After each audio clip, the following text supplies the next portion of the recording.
Ginawa na po ng Senado ang kauna-unahang public hearing ng Blue Ribbon Committee sa ilalim po ng bagong chairman at bagong Senate President. Okay? Ang Senate President Tito Soto, ang chairman ng komite ay si Ping Lacson. At dito pa lang ho sa kanyang unang statement na kanyang ginawa ay may pagbabago na ako napansin. Kasi magiging stricto sa pagtatanong. Hindi pwedeng nagrarambulan, hindi pwedeng sumusobrang oras, may mga limitasyon.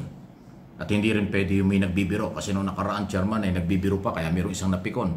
Ito, pakinggan po natin yung sistema kung paano gawin ni Ping Lacson ang pag-handle ng Blue Ribbon Committee. Makapangyarihang committee ito. Speeches or investigations as a form of intrusion or competition. But rather, these initiatives must be treated as complementary efforts toward a singular goal to safeguard the public trust and to protect the interests of the Filipino people. That said, as chairman of the committee, let me set the guidelines for an orderly proceeding. First, we will strictly observe the 5-minute questioning by each committee member. Such 5 minutes will not include the responses of the resource persons. Should there be interjections from any member, the same must be related to the preceding question. Interjections will also be limited to one follow-up question or clarification. Otherwise, any additional interjection shall be deducted from the time allotted to the original interpellator, who may opt to reclaim his or her time. Second, I want to remind all our resource persons of Section 5D, Article 6 of the Rules of the Committee on Accountability of Public Officers and Investigations, or Blue Ribbon, which reads, Section 5, Examination of Witnesses, Paragraph D, at every hearing, public or in an executive session, the witness shall be accorded the right of having a counsel of his own choice. The participation of counsel during the course of any hearing and while the witness is testifying shall be limited to advising said witness as to his legal rights. Counsel shall not be permitted to engage in oral argument with the committee, but shall confine his activity to the area of legal advice to his client.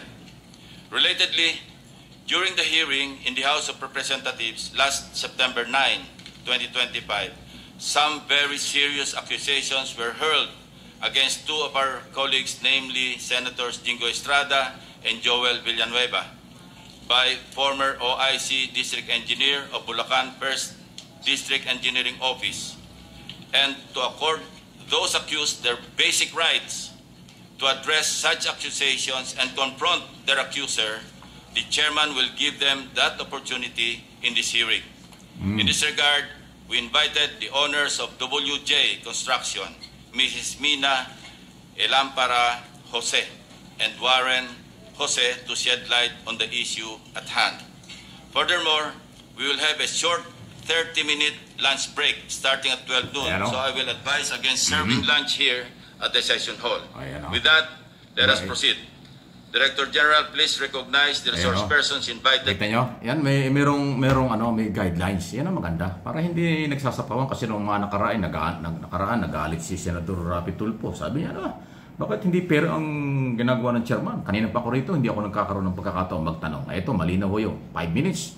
Hindi kasama yung pagsagot ng resource person at bibigyan ng pagkakataon. Ito raw si Senador Lacson, Senador Villanueva at saka Estrada na harapin yung nag-aakusa sa kanya dito sa hearing. Pero, kailangan daw po iwasan ang debate. Maganda po pagkaganyang merong order, meron hong policy ang komite para hindi nakakagulo kasi nakakahiya. Minomonitor at papakinggan ng taong bayan ang hearing pero kung nakakagulo, wala akong makukuhang maganda dyan. Kaya tama lang po na merong ganyang sistema para nga po hindi nakakagulo. So hopefully aasa tayo na maganda talaga ito. Pauna pa lang yan under new leadership ng Senado. Blue Ribbon.